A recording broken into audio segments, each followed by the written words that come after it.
Hello नमस्कार दोस्तों, मैं गौरव सर आप सभी का गौरव आईटी क्लासेज में स्वागत करता हूं। प्यारे दोस्तों, आज से हम लोग सेकेंड ईयर का एम्प्लॉयबिलिटी स्किल का क्लास शुरू करने वाले हैं। ये एम्प्लॉयबिलिटी स्किल का जो भी क्लास होगा, इसमें जितने भी क्वेश्चन होंगे वो सभी ट्रेड के लिए एकदम कॉमन होगा। चाहे आप इलेक्ट्रीशियन, फिटर, टर्नर, मशीनिस्ट, जिस भी ट्रेड से हैं सबके लिए ये उतना ही इम्पोर्टेंट होगा। ठीक है, तो हम इसमें आज 10 क्वेश्चन करने वाले हैं एम्प्लॉयबिलिटी स्किल के। इसमें से कुछ क्वेश्चन ऐसे हैं जो कि सिर्फ इंग्लिश में ही हैं और कुछ क्वेश्चन ऐसे हैं जिसको मैंने हिंदी में कन्वर्ट करके यहाँ पे दिया हुआ है, क्योंकि हमारे यहाँ जितने भी बच्चे हैं वो अधिकतर हिंदी मीडियम के बच्चे हैं, इसलिए हमने इसे हिंदी में ही कन्वर्ट करके आप लोगों को पढ़ाना है। ठीक है, लेकिन इसमें जो भी इंग्लिश ग्रामर का क्वेश्चन है उसे हम हिंदी में नहीं कर सकते। अगर हम उसको हिंदी में कर दें तो फिर उसका अर्थ का अनर्थ हो जाएगा। ठीक है, इसलिए उसका अर्थ चेंज ना हो, इसलिए इंग्लिश ग्रामर का जितना भी क्वेश्चन है उसको हम इंग्लिश में ही कराने वाले हैं, और जो अदर दूसरा किसी में से दूसरा टॉपिक से है उसको हम हिंदी में कन्वर्ट करके कराएंगे। आप लोग को पीडीएफ मिल जाएगा, गौरव आईटीआई क्लासेज नाम से टेलीग्राम ग्रुप है, वहाँ पे आपको पीडीएफ मिल जाएगा इसका, जो कि इंग्लिश और हिंदी दोनों में होगा। यानी कि एक इंग्लिश में जो कि निमी के द्वारा डायरेक्ट अपलोड करके आप लोग के दिया जाएगा, और दूसरा जो कि यहाँ पे हम पढ़ाएंगे वो वाला पीडीएफ आपको वहाँ पे मिल जाएगा। आपको दोनों तरफ का पीडीएफ मिल जाएगा। ठीक है, और आप लोग को बता दें कि इसमें टोटल 418 क्वेश्चन है। टोटल कितना क्वेश्चन है इसमें? टोटल 418 क्वेश्चन है, जिसमें से 418 क्वेश्चन आपको कर लेना है। इसके बाद कोई ऐसा क्वेश्चन आपके एग्जाम में नहीं आएगा जो कि इस 418 क्वेश्चन में से ना हो। ठीक है, यानी कि आप आंख बंद करके इस 418 क्वेश्चन को याद कर लीजिए या समझ लीजिए, जैसा जैसा आप कर सकें करके एग्जाम में चले जाइए। आपका एक भी नंबर नहीं कटेगा। यानी कि आपका एग्जाम में 25 नंबर का एम्प्लॉयबिलिटी स्किल पूछा जाता है, जिसका मार्क 50 होता है, क्योंकि हर क्वेश्चन पे 2 मार्क होता है।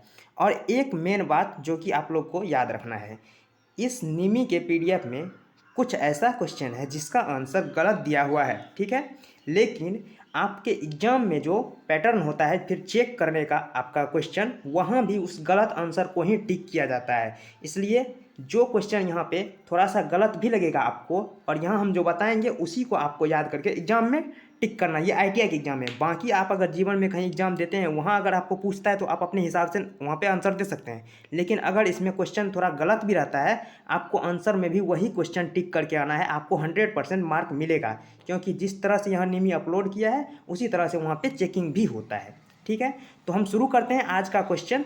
तो हम पहले क्वेश्चन की तरफ चलते हैं, उससे पहले थोड़ा बोर्ड हम साफ कर लेते हैं।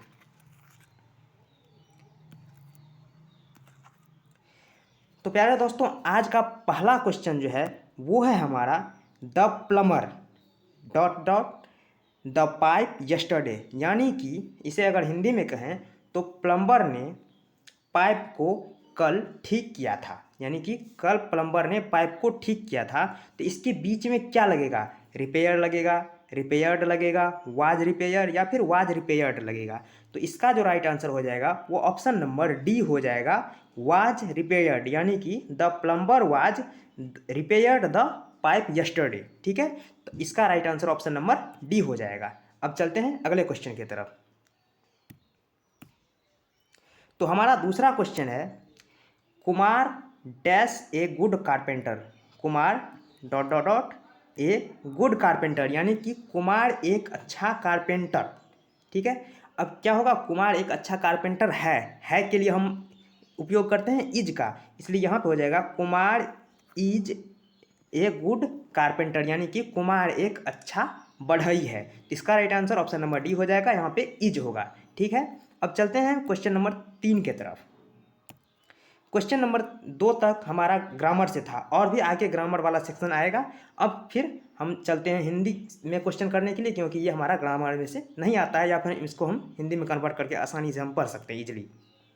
3 नंबर का क्वेश्चन है, कल आना और दरवाज़ा ठीक करना यह वाक्य है। यानी कि कल आना और दरवाज़ा ठीक करना यह किस प्रकार का वाक्य है? प्रश्नवाचक नहीं, इसमें किसी भी प्रकार का प्रश्न नहीं पूछ रहा है। अनिवार्य, अनिवार्य यानी कि निश्चय,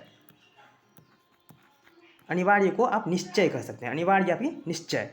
ऑप्शन नंबर सी विस्मयादिबोधक, यानी कि आश्चर्य वाली बात, ऐसी कोई बात नहीं, क्योंकि कल आना और दरवाज़ा ठीक करना इसमें कोई भी आश्चर्य वाली ऐसी बात नहीं है। ऑप्शन डी है इनमें से कोई नहीं, तो ये भी नहीं होगा। इसका राइट आंसर हो जाएगा ऑप्शन नंबर बी, अनिवार्य यानी कि निश्चयवाचक, यानी कि कल आना और दरवाज़ा ठीक करना। ये निश्चित बात है कि कल आपको आना है और दरवाज़ा ठीक करना है, इसलिए इसका right answer option number B हो जाएगा।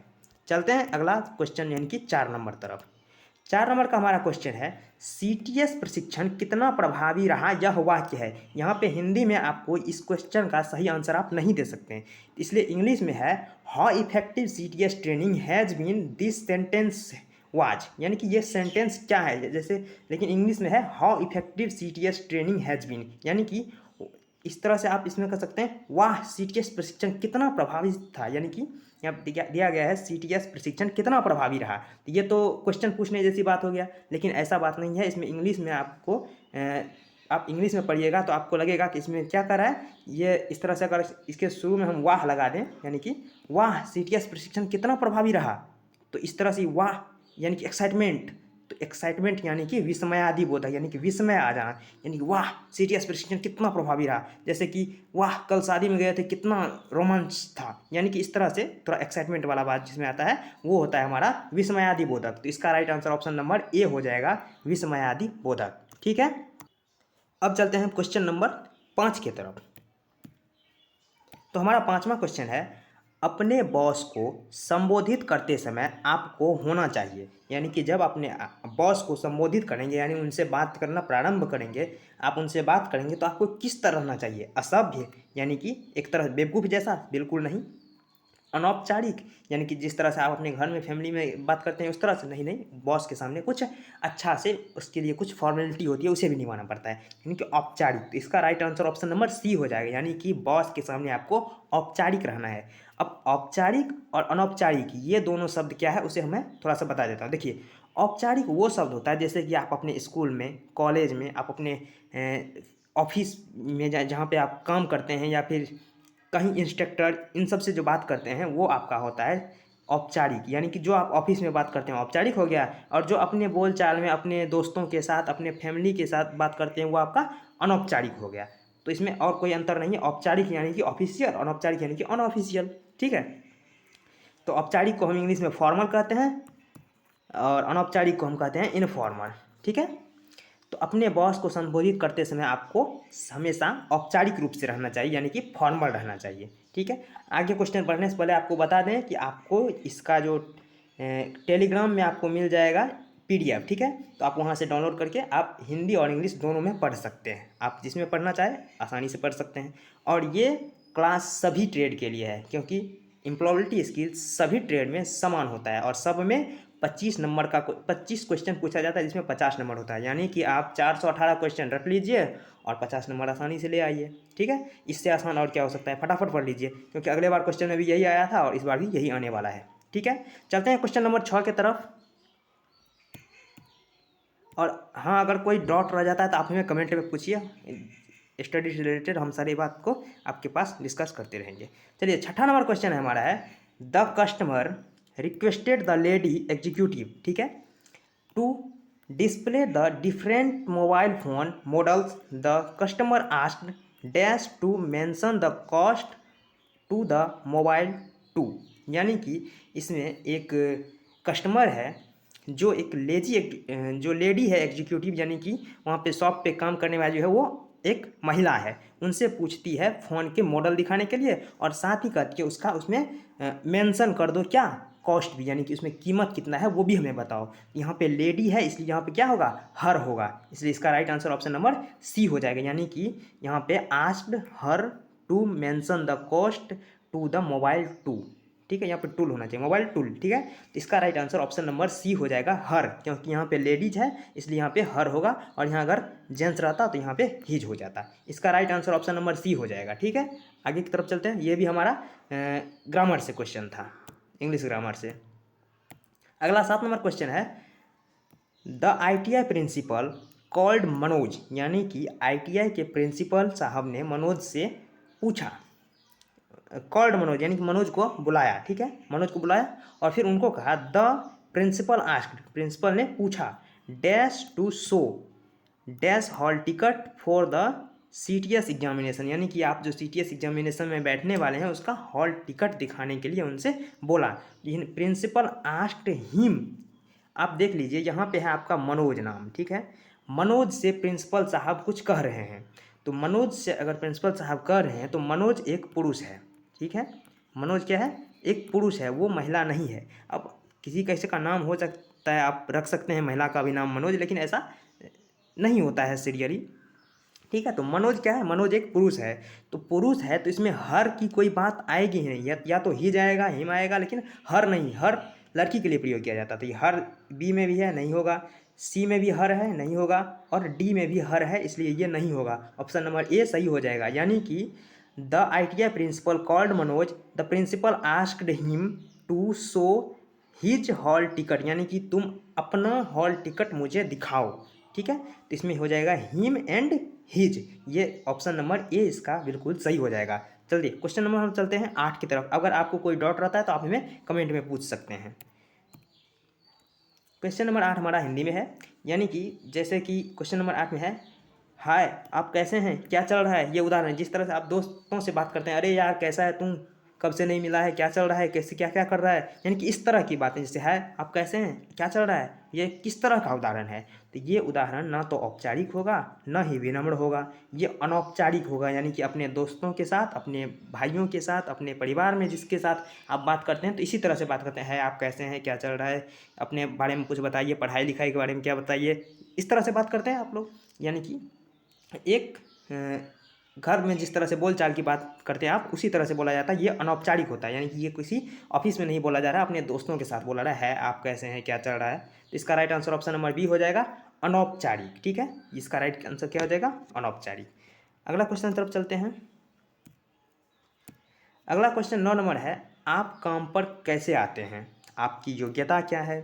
यह उदाहरण है, यानी कि कोई पूछ रहा है, कोई क्या इसका मालिक पूछेगा, यानी कि कोई अगर वर्कर काम कर रहा है तो उसका मालिक क्या पूछेगा कि आप कैसे काम पर आते हैं, यानी कि आप जो काम पे आ रहे हैं किससे पूछ के आ रहे हैं, इस तरह से कह सकते हैं। आपकी योग्यता क्या है, यानी कि आप कितने पढ़े लिखे हैं, या फिर आप अपने काम में कितने कुशल हैं, ये पूछ रहा है। तो किस तरह से पूछ रहा है, आपको यहाँ पे पढ़ के ही लग रहा होगा कि आप काम पे कैसे आते हैं, आपकी योग्यता क्या है, इस तरह से इंटरव्यू तरफ से। यानी कि ये औपचारिक है, यानी कि ऑफिशियल है। औपचारिक जिसे फॉर्मल कहते हैं, ठीक है, फॉर्मल। और अनौपचारिक होता है इनफॉर्मल। तो इनफॉर्मल तो नहीं है, फॉर्मल है। इसका right answer option number A हो जाएगा। औपचारिक रूप से पूछताछ हो रही है कि आप काम पर कैसे आते हैं, आपकी योग्यता क्या है। यह उदाहरण है किसका, औपचारिक का, ठीक है। अब चलते हैं क्वेश्चन नंबर 10 और अंतिम क्वेश्चन की तरफ। हमारा अंतिम क्वेश्चन बहुत ही मज़ेदार है, और देखिए आगे, यदि आप अपने पर्यवेक्षक से, पर्यवेक्षक का मतलब होता है सुपरवाइजर, ठीक है, जो कंपनी में होता है, ठीक। तो यदि आप अपने पर्यवेक्षक से किराने की दुकान में मिलते हैं तो आप क्या करेंगे। यानी कि अगर आप, जिस तरह से कईयों का आदत होता है कि जैसे कि सामने में टीचर दिख गया, अब फट से किसी घर में घुस गया, नहीं जानते हैं किसका घर है क्या है, लेकिन क्या टीचर की डर से फटक से घुस गया किसी के घर, क्योंकि टीचर भी आजकल ऐसे ही होते हैं, ठीक है। तो ऐसा नहीं करना है, क्या है, ऐसा नहीं करना है। आपका जो पर्यवेक्षक है, सुपरवाइजर है, वो भी आपके एक टीचर की तरह ही है। तो अगर आप अपने सुपरवाइजर को किसी किराने की दुकान पर मिलते हैं तो आप क्या करेंगे, जो कि आप एक सभ्य बच्चे की तरह उसके साथ कैसे व्यवहार करेंगे। तो ऑप्शन ए में है, अपना चेहरा घुमाओ और चले जाओ। ये तो बिल्कुल गलत बात है, किसी को इग्नोर नहीं करना चाहिए, ठीक है। अपना चेहरा घुमाओ और चले जाओ, ऐसा नहीं करना चाहिए, ठीक। ऑप्शन बी में है, दौड़ते हुए जाओ और गले लगाओ। ये क्या बात हुई, दौड़ के जाओ गले लगाओ, उसको गिर जाएगा, हाथ पैर टूट जाएगा क्या, ठीक है, ये बात नहीं होगी। ऑप्शन नंबर सी है, औपचारिक रूप से अभिवादन करो। ये बिल्कुल सही बात है, ठीक है। ऑप्शन नंबर डी जो है वो नहीं है सही बात, क्योंकि यहाँ पे अनौपचारिक है, और अपने सुपरवाइजर या फिर अपने टीचर के साथ अनौपचारिक रूप से व्यवहार नहीं करते हैं। भले ही आपका कोई अगर ऐसा हो कि टीचर आपका दोस्त बन जाए तो वो अलग बात है, वो एक्सेप्शन माना जाता है। वैसे जनरली जो बातचीत होती है वो अपने टीचर के, अपने सुपरवाइजर के बीच में, तो वो कुछ औपचारिक रूप से होता है, ऑफिशियल बात होता है, ठीक है। तो इसका right answer option number C हो जाएगा, औपचारिक रूप से अभिवादन करो। जैसे कि है सर आप कैसे हैं, यहाँ पे क्या, यानी कि क्या करने आए, ऐसा नहीं, यानी कि आप यहाँ कैसे, इस तरह से बातचीत आप कर सकते हैं, जो कि औपचारिक रूप से होनी चाहिए, यानी कि फॉर्मल होनी चाहिए। इसका right answer option number C हो जाएगा। आप औपचारिक रूप से उसका अभिवादन कीजिए, ना मुंह घुमा के भागिए, ना दौड़ के गले लगाइए, क्योंकि गले लगाते हुए अगर गिरे तो फिर गए, ठीक है। और ना ही अनौपचारिक रूप से उसके साथ बकवास कीजिए, आप औपचारिक रूप से उसका अभिवादन कर सकते हैं, ठीक है। तो आज का क्वेश्चन यहीं समाप्त हुआ। थैंक यू, धन्यवाद। अगर आपको कोई भी टॉपिक ऐसा लगा जो समझ में नहीं आ रहा है तो कमेंट में आप बताइए, हम उसको फिर अगले क्लास में सॉल्व करेंगे, ठीक है। तब तक के लिए बाय। हम अगले क्लास में जल्दी ही मिलते हैं।